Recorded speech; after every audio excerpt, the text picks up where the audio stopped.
Boa noite, gente. Olha, eu vou fazer... Eu trouxe para cá 2 pequenos vídeos, aí vai dar 4 minutos de vídeo, para nós analisar aqui 2 situações interessantes. Uma, o missionário Jean-Pierre trazendo uma resenha com um irmão protestante que diz que sabe de grego, né? Que debateu com Ariel. E o outro é uma irmã convertida que o Ariel vai mostrar para nós. E eu faço questão de mostrar aqui para vocês também e deixar um pouco das escrituras aqui para nós, né?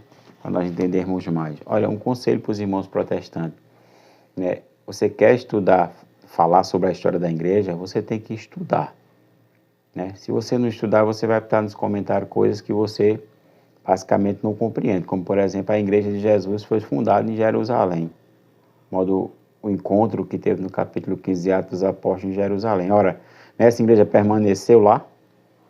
Não? Ah, pois ela não ficou em Jerusalém. É uma ignorância muito grande, né? Brigar com a história. Depois eu vou fazer um vídeo esclarecendo essa questão aqui e vou colocar um pastor afirmando que a boca dele, que a Virgem Maria não teve outros filhos a não ser Jesus. Para ver se cala um irmãozinho protestante que tanto debate nos comentários dos meus vídeos, né? Olha, vamos entender um pouco mais disso aqui, né? Aí depois eu passo um pouquinho. Você pega a Sagrada Escritura, principalmente eu estou com a Bíblia Ave Maria, pega a Bíblia Ave Maria para nós. O irmão protestante falou que teve um que nos comentários falou que a Bíblia Ave Maria não é uma boa tradução. E qual é uma boa tradução, irmão protestante? A João Ferreira de Almeida, revista e atualizada, que vão atualizando a Bíblia, já tem não sei quantas versões atualizadas.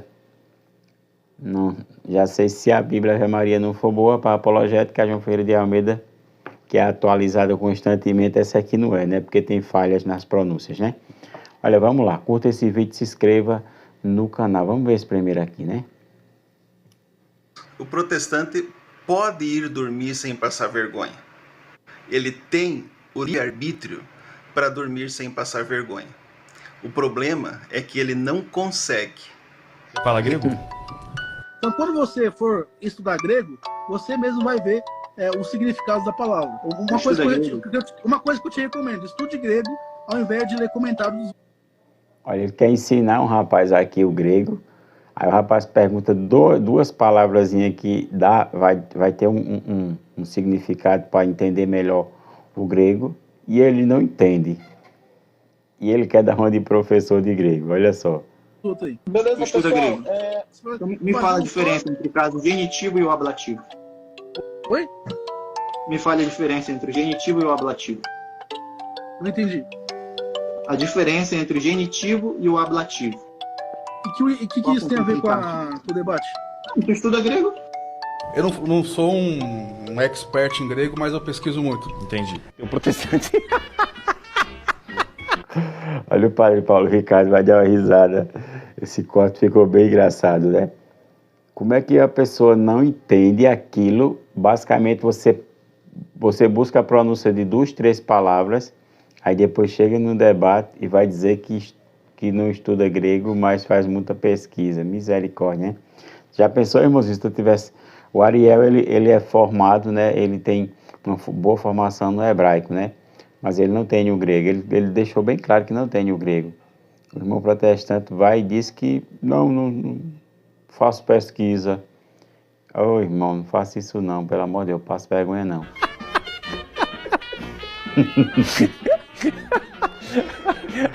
Ô, Jesus, faz qualquer rir esse padre aí.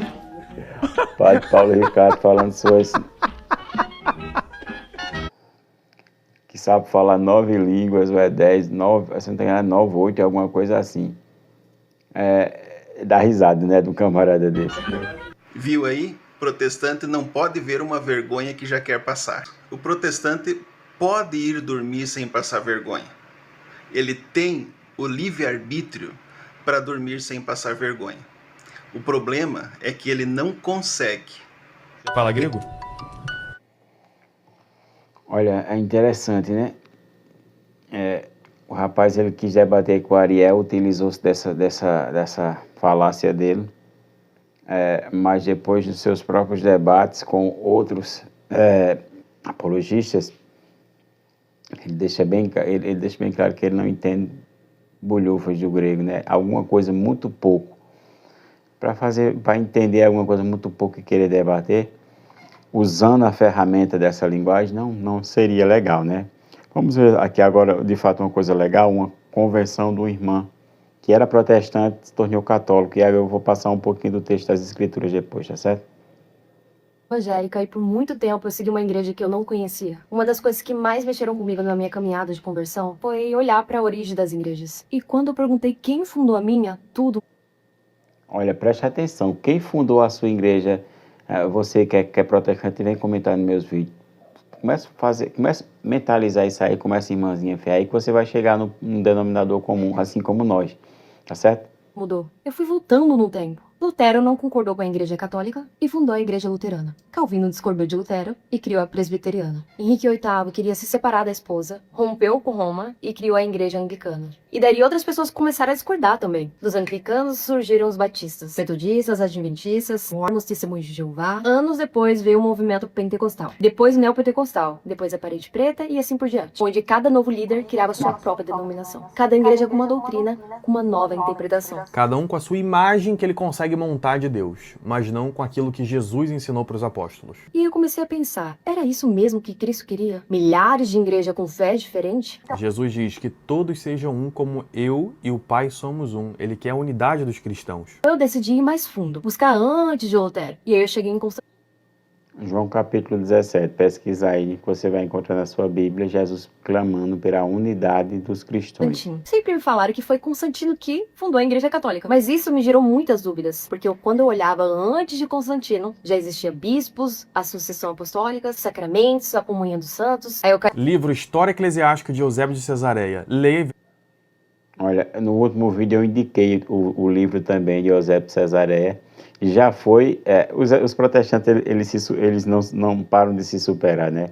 Já foi para mostrar um pastor que acusava a igreja de ter sido fundada por Teodósio no ano 380. Ele foi novo com a sua argumentação, mas essa irmãzinha que se tornou católica, graças a Deus, pela graça de Deus e o amor de Nossa Senhora, ela já tinha outra formação, que foi Constantino. E aí continua falácia, e os irmãozinhos protestantes que não saem dessa bolha e vão estudar, vão morrer agarrados com essas falácias, né? Mas essa daí, graças a Deus, ela foi estudar, Veja né? como a igreja era católica antes de Constantino sonhar em nascer. a Eucaristia sendo celebrada exatamente como é hoje. Foi aí que eu encontrei Santo Inácio de Antioquia. Ele viveu no primeiro século, discípulo direto de João e sucessor de Pedro. E sabe o que ele falava? Onde está o bispo, aí esteja o povo. Assim como onde está Jesus, aí está a Igreja Católica. Foi ele que usou a primeira vez a palavra católica, que significa... Isso dói pro irmão protestante, né? Quando o cara vê uma fala dessa de Santo Inácio de Antioquia, que uns falam que foi no ano 107, outros já dizem que foi até menos do ano 107, que foi discípulo direto ali, conheceu, teve contato direto com São João Evangelista. Dói, né? Um padre apostólico falar que a igreja era chamada de Igreja Católica no primeiro século. Isso dói demais. Acaba com a argumentação sobre Constantino, né?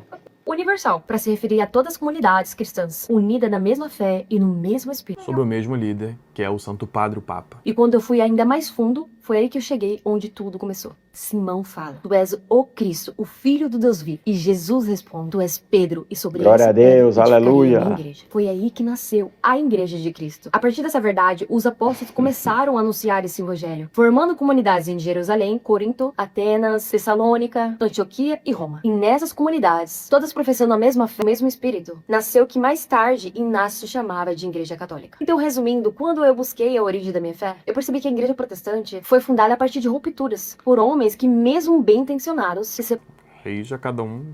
separaram do corpo. Mas quando eu encontrei a linha ininterrupta, desde Pedro até hoje, a sucessão apostólica, a mesma doutrina, os mesmos sacramentos, eu entendi. A Igreja Católica é a Igreja de Cristo, una, santa, apostólica, e viva há 2000 anos. E foi aí que começou a minha conversão. Não pela emoção, mas pela verdade histórica. Isso é um padrão, né? Católicos de IBGE se tornam protestantes, tem toda aquela emoção lá na igreja, uma espécie de coach hoje, né?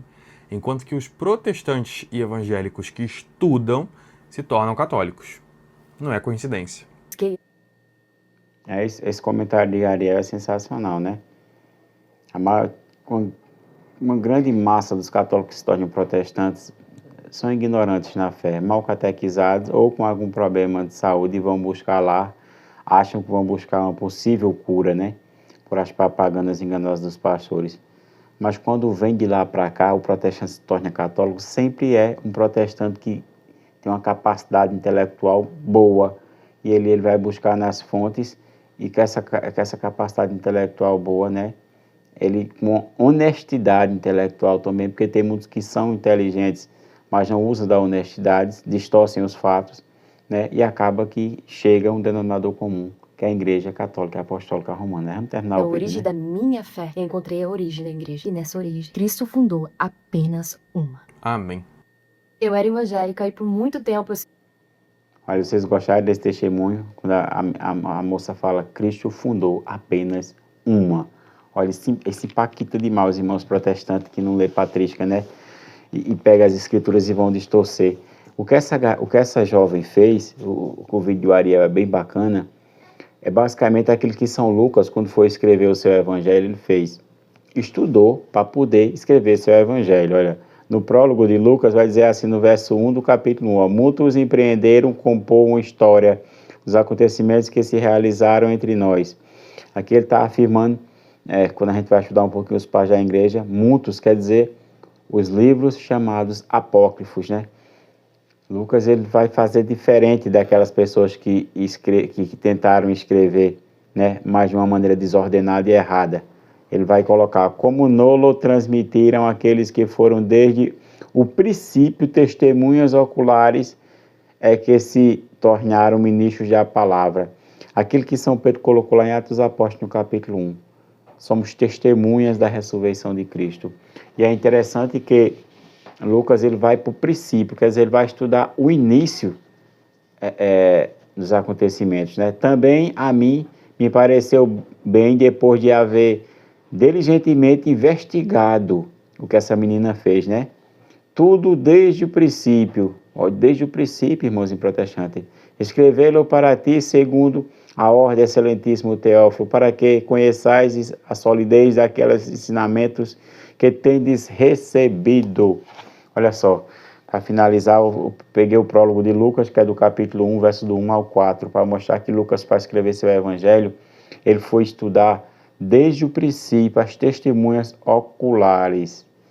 Aí você que é protestante e vem criticar meus vídeos, porque eu estou alertando os católicos sobre essa questão da contaminação dos falsos vídeos, né? Você vê um testemunho de uma jovem dessa, é maravilhoso. Por quê? Porque ela foi estudar, assim como Lucas, para escrever o evangelho de Lucas, foi estudar no princípio. Ela chegou aonde? Ela foi no princípio, foi passando, depois de Lutero, ela foi descendo e foi chegando aos primórdios da igreja, e aí ela foi conhecendo Santo Agostinho, São Jerônimo, até chegar a Santo Inácio em Antioquia, e ali ela consegue entender como a igreja foi constituída ali em Mateus 16, do verso 18 em diante, né, a promessa da igreja, né, a igreja ali foi uma profecia que Jesus fez, que a igreja ia ser edificada sobre Pedro, né, e essa igreja que teve a sua sede em Roma, assim como o próprio Paulo foi para Roma, né, e lá ele foi martirizado, também São Pedro foi para Roma, né, segundo a tradição, e lá foi martirizado. Basta a gente ver